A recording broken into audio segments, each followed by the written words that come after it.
Ya. Entonces, a ver.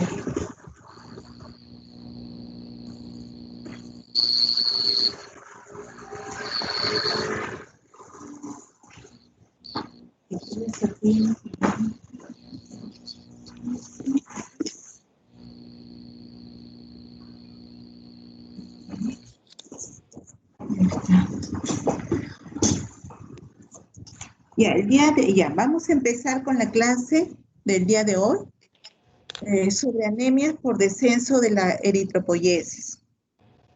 Dentro de estas anemias tenemos justamente a dos tipos de anemias importantes que mencionar, que son dentro de ellas características muy similares, ¿no? Y tenemos la anemia perniciosa, ¿no? Por déficit de vitamina B12, o la anemia por déficit de la vitamina B6, ¿no? Entonces tenemos que estas dos anemias son...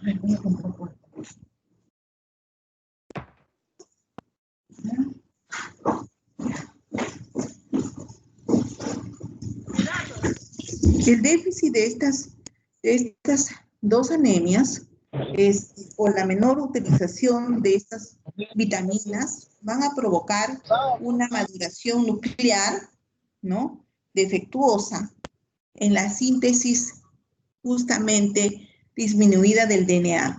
Y vamos a ver cómo es que estas anemias tienen características y son muy importantes en nuestro medio en la actualidad, ¿no? Entonces, miren aquí, por ejemplo, estas las características, una de las características que presentan estos pacientes, donde tienen casi una lengua de papilada con presencia de pequeñas hemorragias chiquititas en granulaciones, ¿no? Pequeñitas, que ustedes la ven en el estómago, miren estas pequeñas zonitas de hemorragia en la mucosa gástrica, ¿ya? Entonces, vamos a ver que hay características farmacocinéticas en estos dos tipos de anemias, tanto por la parte de la vitamina B6 como de la parte de la vitamina B12. Entonces, tenemos que los folatos, estas van a ser absorbidas en el duodeno y ayuno y van a penetrar hacia el transporte activo, esta vitamina B6, en las células y va a ir a la circulación enterohepática y luego se van a eliminar por la orina. En cambio, en la vitamina B12 se disocia este complejo que va a ser entre la vitamina B12 y el factor intrínseco y van a ir al plasma, luego se va a fijar a otras proteínas y luego va a ir a la eliminación por la bilis, a la orina y a las heces fecales, ¿ya? Entonces, digamos, ¿qué es lo que nosotros denominamos anemia megaloblástica? Vamos a ver que los hematíes van a tener una forma, como su nombre dice, megalo, grandes, ¿no? Grandes, son algo ovales, los neutrófilos son bastante grandes, con macropolimorfonucleares que van a estar hipersegmentados, van a tener 5 a 6 lóbulos nucleares. La médula es hipercelular, se acumula de megaloblastos en la médula y va a haber dos procesos de eritropoiesis ineficaz y de una mayor producción de hematíes en hemólisis, ¿no? O sea, estos hematíes van a ser destruidos, ¿no?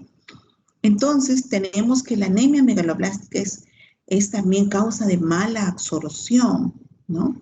Porque se va a producir también cuadros de gastritis atrófica con falta de producción del factor intrínseco, que ustedes ya lo vamos a describir en qué zonas del intestino está este factor. En su etiología tenemos que generalmente estas son porque hay grandes necesidades de 2 a 3 miligramos de cobalamina o lo que es vitamina B12.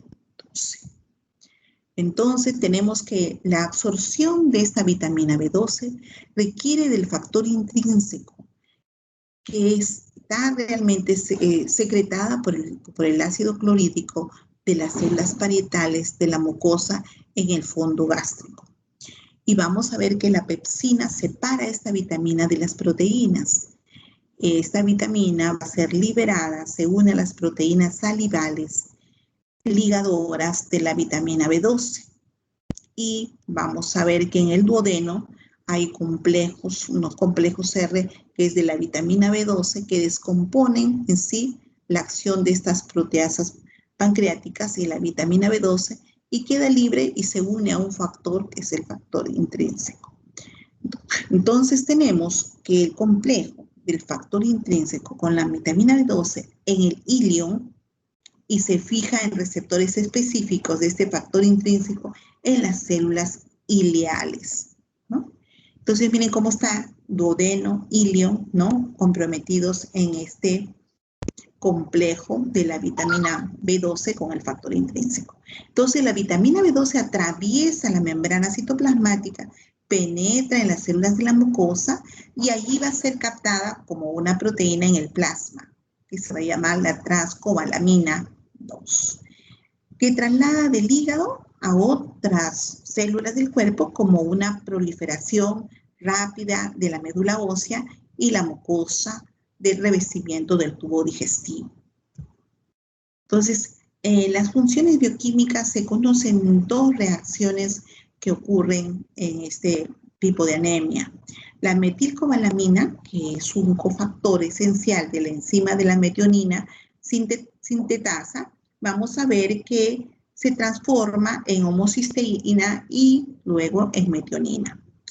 Y la falta de esta síntesis de las formas metabólicamente activas de los folatos poliglutamatos. Luego tenemos que hay una isomerización de la metilmalonil coenzima A mutasa en succinil coenzima A, que requiere ¿de quién? De la adenosilcobalamina, ¿no? Ese es en sí el aspecto bioquímico de este tipo de vitamina. Un ratito. ¿Qué ha pasado? ¿Se ha movido? Claro. Entonces, en la anemia, entonces ahora vamos a ver que este tipo de anemia perniciosa, hay que interviene en la vitamina B12, la vitamina B6 y y el factor intrínseco, ¿no? En cambio, tenemos que en la anemia perniciosa, que va a ser causada por un mecanismo autoinmunitario de la mucosa gástrica, vamos a ver que lleva una gastritis atrófica crónica con pérdida de las células parietales y infiltrado en linfocitos y de células plasmáticas. Y hay tres tipos de anticuerpos, ¿no? Que son los anticuerpos tipo 1, ¿no? Que generalmente impiden que la vitamina B12 y el factor intrínseco estén relacionados, ¿no? Y los impide a través de un anticuerpo, que es el anticuerpo bloqueante, ¿no? Tipo 1. Y vamos a ver que hay otro anticuerpo, que es el tipo 2, que impide que este factor intrínseco o del complejo, como la vitamina B12, al receptor de la zona del ilion, ¿no?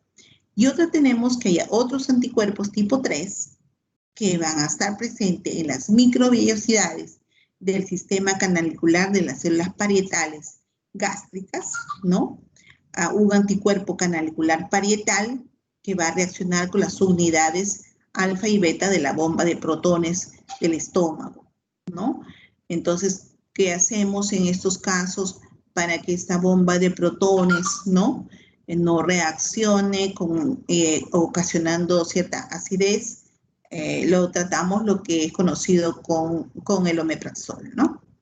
Entonces, la patogenia en sí tenemos que ¿qué produce esta enfermedad, este tipo de anemias en los pacientes? Que muchas veces están de consulta en consulta por sus alteraciones que presentan y que no son tan marcadas, pero que sí son parte del diagnóstico de este tipo de anemia. Tenemos que la persona presenta una cierta glositis. La glositis quiere decir que siente las mucosas orales y la lengua va a estar depapilada, o sea, no tiene las pequeñas papilas que tenemos linguales, pequeñitas, que da un aspecto velloso muy suavecito a la lengua, esta lengua va a ser bastante plana, rojiza, ¿no? Luego tenemos al estómago. ¿Cómo va a estar el estómago? Va a presentar una gastritis crónica difusa y va a haber una metaplasia intestinal probablemente, ¿no? Luego, eso por endoscopía. Luego vamos a ver en las biopsias de endoscopía, ¿no? En la lesión del sistema nervioso, vamos a ver que hay una degeneración de la mielina de los cordones posteriores, laterales de la médula espinal.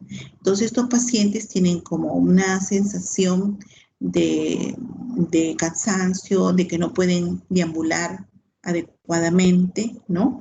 Porque afecta al sistema nervioso que irriga justamente, ¿no?, la médula espinal. Entonces van a ver que estos pacientes en sí tienen alteraciones muy diversas, no muy severas, ¿no? Por ejemplo, tienen como la lengua está despapilada, van a tener una sensación de que todos los alimentos que consumen pican, ¿no? Porque pierde también el gusto adecuado, ¿no? Entonces sienten que todos los alimentos que consumen o son muy picantes o no degusta adecuadamente el sabor. Luego tenemos que esta anemia en la clínica, esta anemia megaloblástica, ¿qué es lo que nos va a presentar? Una leucopenia con granulocitos hipercementados. Y más bien vamos a tener una trombocitopenia leve a moderada. Va a haber alteraciones neurológicas, ¿no? Personas un poco irritables, una cloridria y la falta de absorción de la cobalamina oral, ¿no? Porque en estos pacientes muy pocas veces podemos dar estos niveles bajos de vitamina B12 que se presentan, no los podemos dar por vía oral, porque no, al tener un problema con factor intrínseco, no va a haber una adecuada absorción. Por lo tanto, la forma de administración de esta vitamina tiene que ser vía parenteral, ¿no?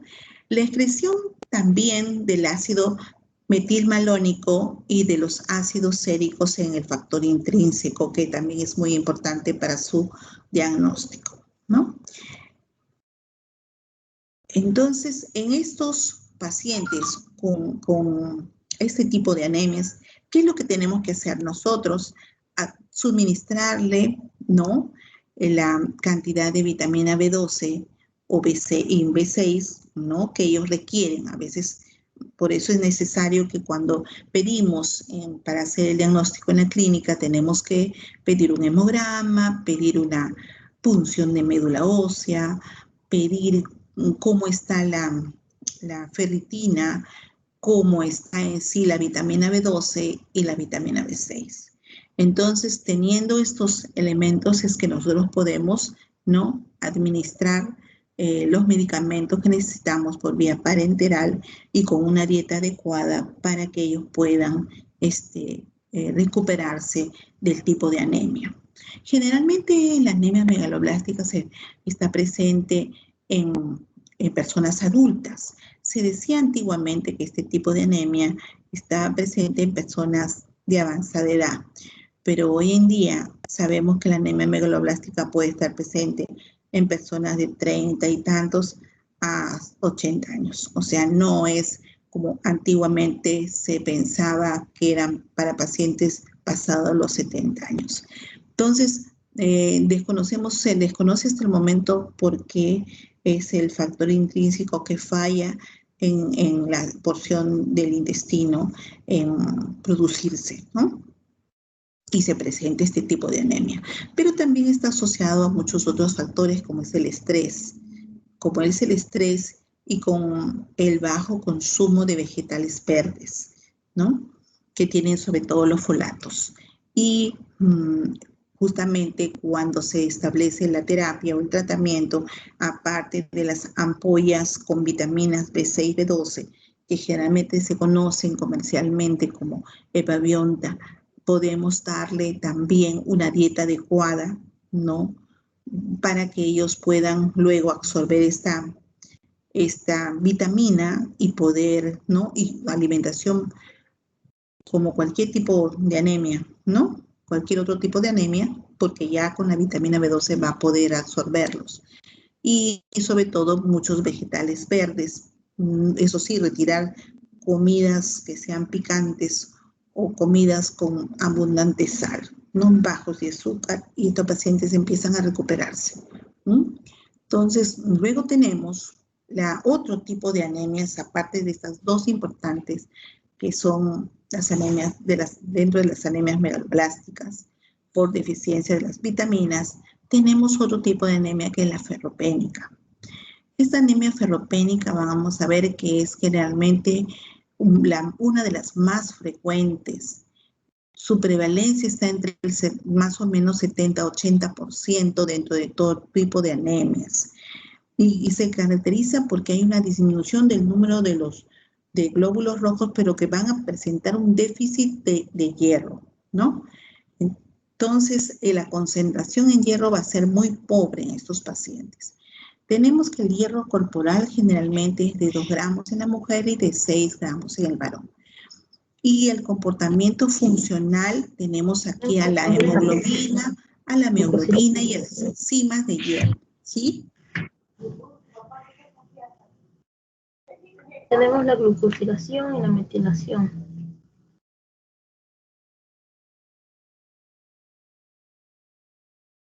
¿Sí? No, doctora, parece que una compañera se activó su audio por error. Ah, ya, ya, Sí, doctora, disculpe. ya. Entonces tenemos que el almacenamiento de este fierro se llama hemosiderina, que va a estar presente en el suero, ¿no? De la sangre de los pacientes. Y la ferritina, que es la que se almacena, ¿no? El fierro que ya se almacena y va a estar presente en el hígado, en el vaso y en la médula ósea, ¿no? Luego tenemos, miren, esta es la anemia ferropénica, donde miren cómo están, una vista de cómo están las uñas en las personas, ¿no? Que tienen una anemia ferropénica, miren cómo unas uñas que tienen ciertas alteraciones en su estructura y son también, miren, como unas rayitas, ¿no? Cuando hay estas rayitas así, medias longitudinales, se asocia a enfermedades crónicas. Y aquí, miren, zonas más claras, porque estas uñas muchas veces se parten en fragmentos, ¿no? Entonces, ese es característico de la anemia ferropénica. Luego tenemos la fase de la deficiencia de este fierro. A ver, la disminución del hierro se agota por las reservas con la disminución de la ferritina, ¿no? Y tenemos que hay valores inferiores a los 12 picogramos por litro. La absorción intestinal va a ser elevada, ¿no? Y vamos a ver que hay otra fase que pasa a la deficiencia de hierro, que es porque hay una eritropoiesis con deficiencia del hierro. El hierro sérico, la ferritina van a estar disminuidas, ¿no? Y vamos a tener que su concentración está, ¿no? De este fierro, allá. Y tenemos, no, estoy en clase, la ausencia de sideroblastos en la médula y el aumento también de la protoporfirina en los eritrocitos.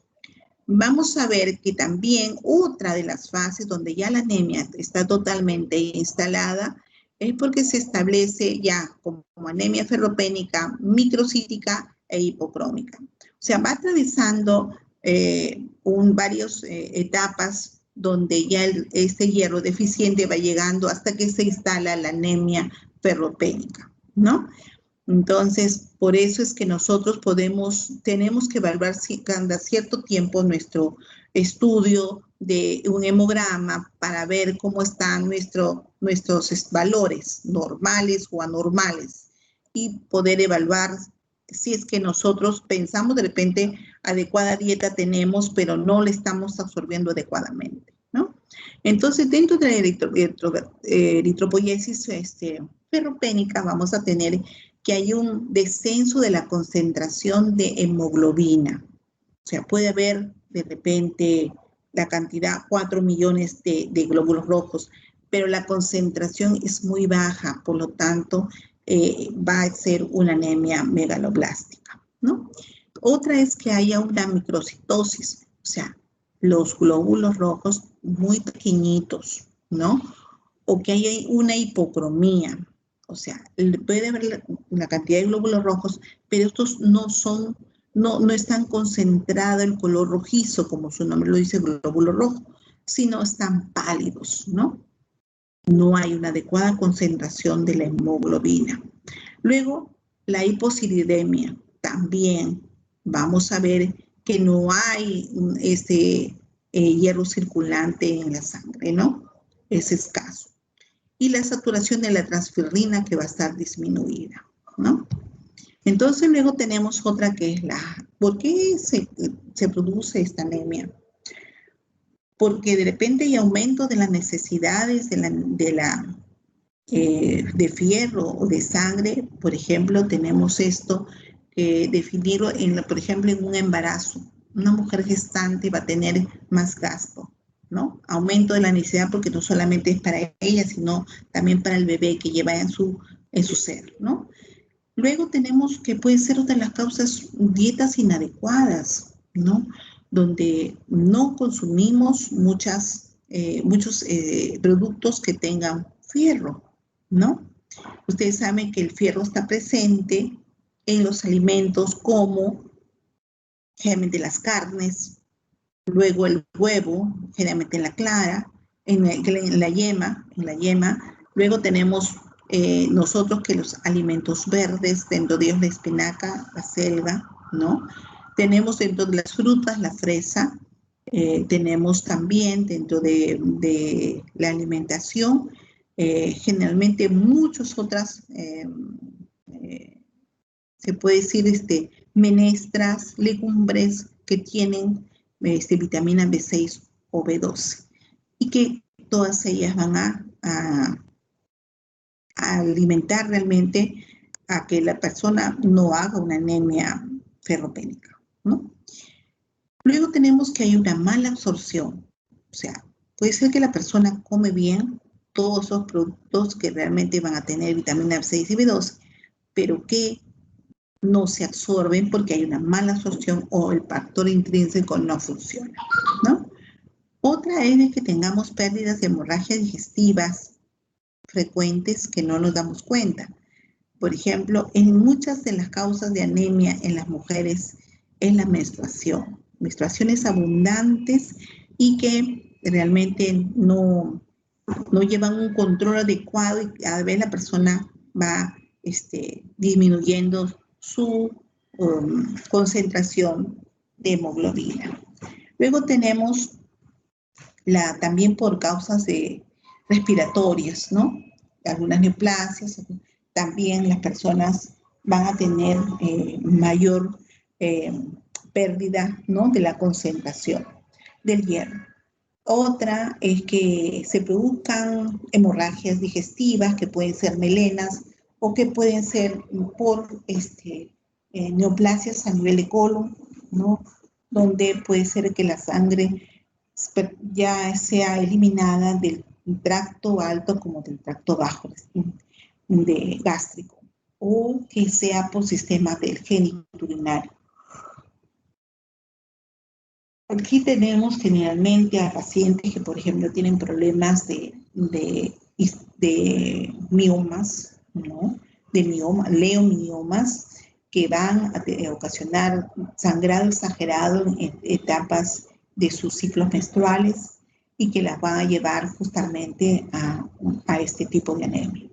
Luego que nosotros hagamos procedimientos, de repente flebotomías muy repetidas, ¿no? Que se le haga a este paciente, también lo podemos llevar a la anemia. Otros síntomas clínicos que presenta esta anemia es que generalmente vamos a tener que estos pacientes tienen una pagofagia, ¿no? Tienen mucha necesidad de ingerir hielo o todo lo que sea alimentos helados, altamente helados, pero generalmente se consumen los cubos de hielo. Trastornos tróficos epiteliales, como puede ser la coiloniquia, que es cuando presentan uñas delgadas, quebradizas, ¿no? que han visto justamente en la imagen, esos trastornos acompañan también a este tipo de anemia. Luego las escleróticas de los ojos que sean azules, muchas veces es consecuencia de este tipo de anemia. Disminución de las defensas, entonces va a ser preso de infecciones, ¿no? Y las alteraciones digestivas, dentro de ellas tenemos la glositis, que ya les dije, alguna alteración a nivel de la lengua, de las encías, ¿no? Una estomatitis, una atrofia vellositaria, una hipocloridria, ¿no? Entonces, en estos pacientes que va, como les decía, va a producir una serie de alteraciones al gusto. Luego, vamos a tener en las pruebas de laboratorio, ¿qué es lo que nosotros vamos a pedir? En esos pacientes, un hemograma, un perfil férrico, la vitamina B12, el ácido fólico, vamos a pedir ferritina, el receptor soluble de la transferrina y el índice de distribución de eritrocitario. Entonces, esto nos va a servir para ver el perfil que está presentando de acuerdo a las variaciones y poder justamente determinar frente a qué tipo de anemia estamos, ¿no? Y poder ayudar a nuestros pacientes. Vamos a ver que en el tratamiento oral, en los niños generalmente se utiliza bastante tratamiento oral a través de jarabes, ¿no? Dosis que se pueden manejar de acuerdo al kilo de peso de cada persona, ¿no? Pero también tenemos que algunas veces puede colocarse este fierro en forma parenteral. Por vía intramuscular o por vía intravenosa, ¿no? Pero generalmente cuando se hace por vía intravenosa, tiene que ser administrado en un hospital, ¿no? Donde podemos controlar a nuestro paciente por si pueda tener algún problema, ¿no? Otra anemia que vamos a estudiar es la anemia plástica. Hasta aquí nos vamos a quedar con estos tipos de anemias para luego ver todo lo referente a otras patologías. Cuando la médula ósea produce poca cantidad de estos tipos de células, estos tipos de células como son los glóbulos rojos, los glóbulos blancos y las plaquetas, vamos a ver que estamos, ¿no? Cuando se producen alteraciones en los tres tipos de células, estamos frente a una anemia tipo plástica. Los glóbulos rojos de la hemoglobina van a estar disminuidos. Vamos a ver que va también los glóbulos blancos, ¿no? También van a estar, vamos a ver que también estos van a estar disminuidos. Cuando la médula ósea produce cantidades de este tipo de células sanguíneas, glóbulos rojos, glóbulos blancos y plaquetas. Luego vamos a ver que en las plaquetas, vamos a ver que está disminuido, hay problemas en la coagulación, y cuando es falla hereditaria, vamos a ver que hay un tipo de anemia que se llama la anemia de Fanconi o la disqueratosis congénita. Y cuando esta anemia es adquirida, ¿no? Vamos a ver que es secundaria a algún fármaco, alguna infección o también hacia una enfermedad llamada la anemia de Fanconi, ¿no? Entonces vamos a ver que generalmente en este tipo de anemias que hemos dicho que pueden ser hereditarias, también pueden ser adquiridas secundarias a radiaciones, a fármacos, a infecciones. Dentro de las infecciones virales tenemos a la hepatitis, al parvovirus B19, al Epstein-Barr o a la hemoglobinuria paroxística nocturna. También tenemos que van a ser todos ellos van a ser muy susceptibles a tener ciertas infecciones, ¿no? Son presos de infecciones. Tienen problemas en la coagulación, luego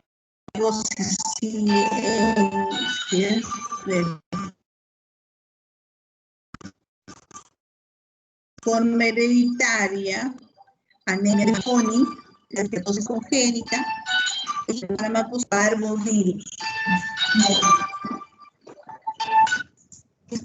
¿Aló? Estoy en clase. Sí. Yanel, todavía va a estar dentro de un ratito, ¿sí? Ya, ok. Ya, yo le paso la voz. Ya. Ya. Entonces, dentro de la adquirida decíamos nosotros que están las infecciones, y dentro de ellas tenemos varias, el Epstein-Barr, el hepatitis viral, el tipo B, ¿no?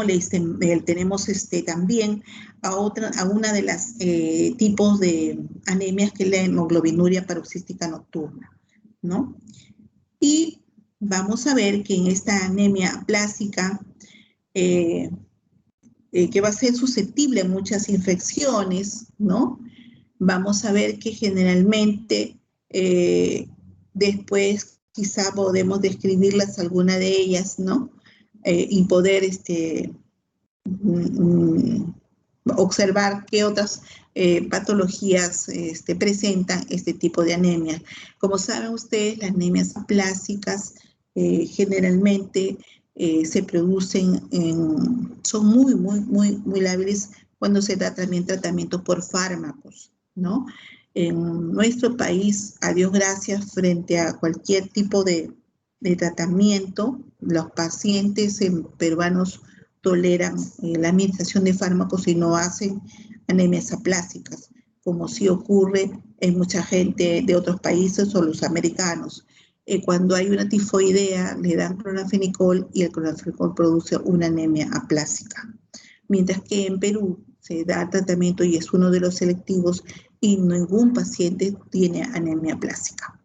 Entonces, no se deprime para nada las tres series, ¿no? En sangre, como si ocurre en el extranjero, tal es así que ha sido eliminado totalmente del tratamiento para ellos, ¿no? Entonces ya tienen otros esquemas de tratamiento porque produce este tipo de lesión en estos pacientes, ¿no? Bueno, creo que hasta aquí hacemos este tipo de anemias.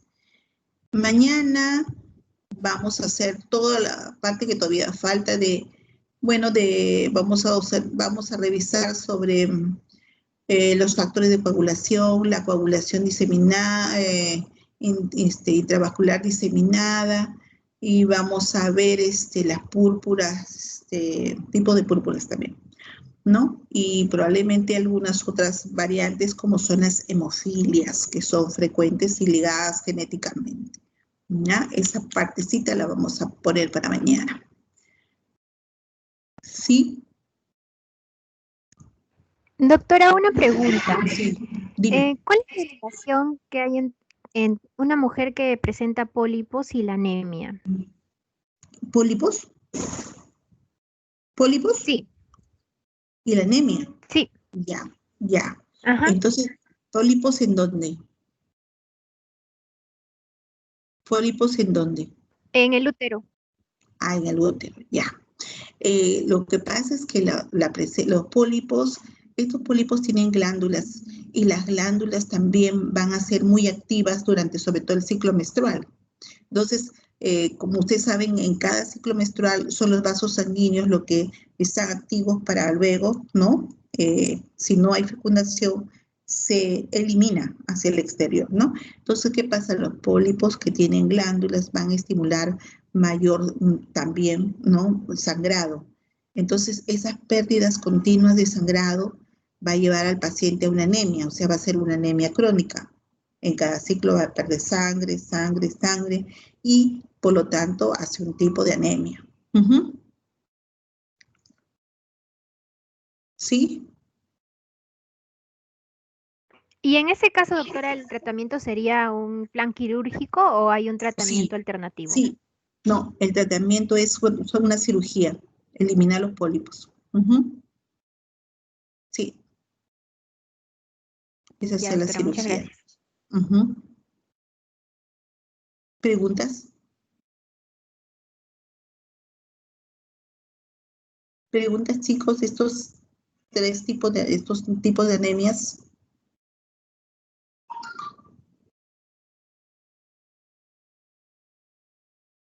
¿No?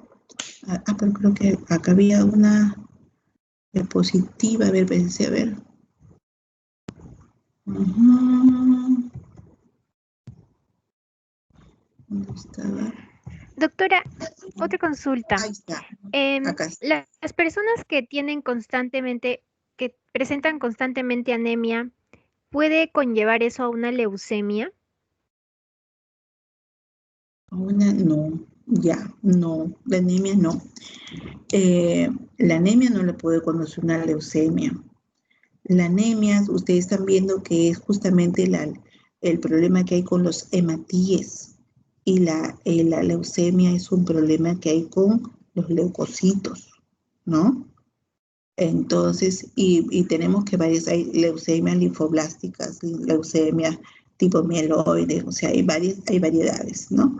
Pero generalmente no es netamente, o sea, la alteración de la serie es diferente, ¿no? A estos anemias que estamos viendo. Generalmente todas ellas atacan al glóbulo rojo, pero tenemos otras que son como las leucemias, que van a atacar por supuesto que también puede asociarse a cierto tipo de anemia, pero son atacados en la serie blanca, ¿no?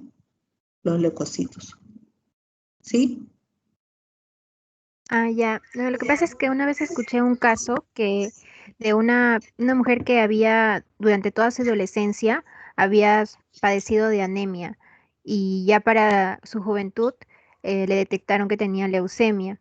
Entonces, de repente yo pienso que había alguna relación, pero si usted dice que no, entonces no tiene nada que ver que haya tenido anemia durante la adolescencia para que durante la juventud haya desarrollado una leucemia. Claro, probablemente como no estaba estudiada, había muchas fallas más por las cuales se produjo, porque ya ustedes saben que los hematíes son producidos ¿en dónde? ¿Dónde se producen? ¿Dónde se producen los hematíes? ¿Dónde empieza la producción de los glóbulos rojos? La médula ósea roja. En la médula ósea, exacto, en la médula ósea. Ahí se produce, ¿no? Entonces, por eso les decía, es importante, ¿dónde se produce? En la médula ósea.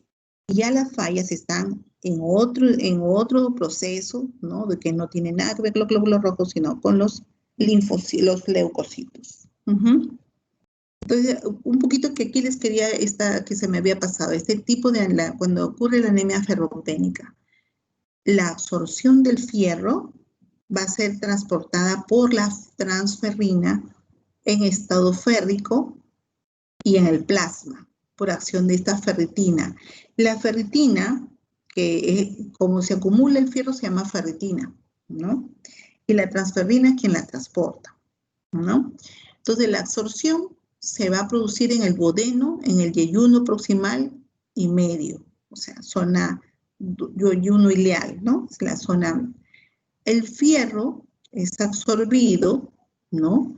Y es transportado por la transferrina en forma sérica hacia el sistema mononuclear fagocítico de la médula ósea y se va a unir, ¿no?, al receptor de la transferrina y va a penetrar a la célula. El fierro también vamos a ver que se une con la protoporfirina 9 en las mitocondrias y se va a formar el grupo M, que se va a unir a las cadenas de esta globina y va a formar la hemoglobina. Entonces, el fierro no utilizado, ¿no? No va a utilizar la síntesis de la hemoglobina, sino se almacena en los macrófagos que están presentes en el hígado, en el vaso. Y los eritoblastos van a estar presentes en la médula ósea en forma de ferritina y de hemosiderina en forma ferrosa, ¿no? Entonces ya ya saben que la ferritina es cómo se almacena, ¿no? La hemosiderina es también el fierro, pero que está en forma ferrosa, ¿en dónde? En el plasma, en el suelo del paciente, en sangre, ¿no? Va a estar en sangre. Entonces simplemente cambia de nombre donde se encuentra.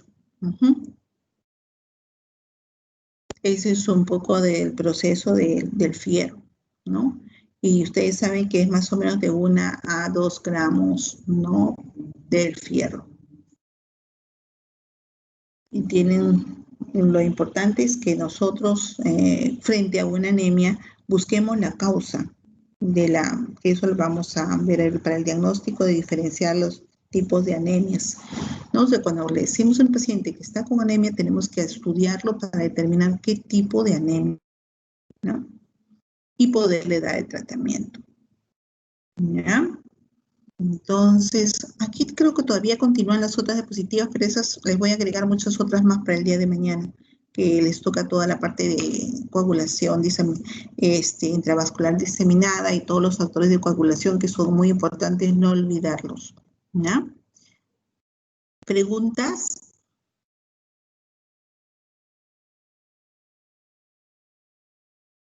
¿Preguntas, chicos?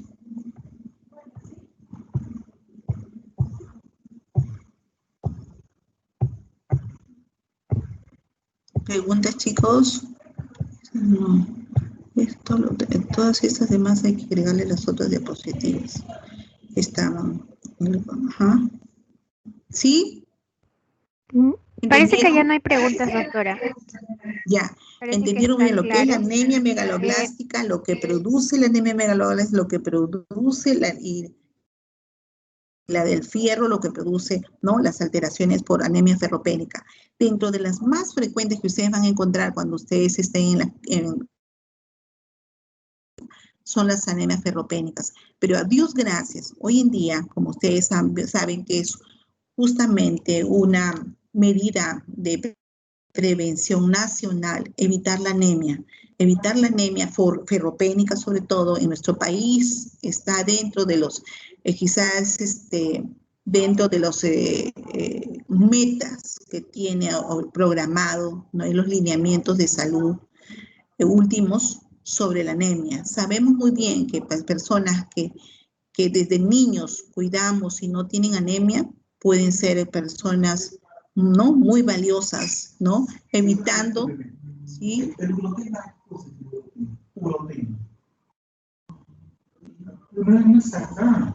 ¿A qué le han mandado? No, ese es... Ya. Entonces, disculpe.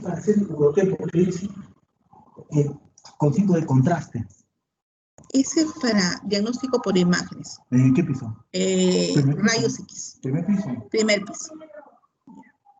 Entonces, como les decía, lo importante en estos